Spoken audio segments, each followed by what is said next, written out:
بین الاقوامی جریدے گارڈین نے بھارت کا مکروہ چہرہ بے نقاب کر دیا۔ خطے میں دہشت گردی کا مرتکب بھارت اب کھل کر سامنے آ گیا۔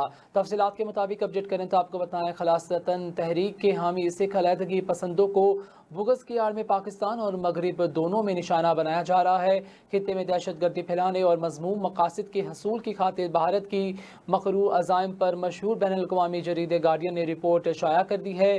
گارڈین کے مطابق مودی سرکار غیر ملکی سرزمین پر منظم حکمت عملی کے تحت معصوم افراد کو قتل کر رہی ہے۔ خطے سے دہشت گردی کو مٹانے کی آڑ میں بھارت غیر ملکی سرزمین بالخصوص پاکستان میں دہشت گردی پھیلا رہا ہے۔ انٹیلیجنس ذرائع کے مطابق بھارتی خفیہ ایجنسی را پر مودی سرکار کا براہ راست کنٹرول ہے۔ مودی سرکار ان لوگوں کو نشانہ بنانے کی پالیسی پر عمل پیرا ہے جنہیں وہ بھارت کا دشمن سمجھتی ہے۔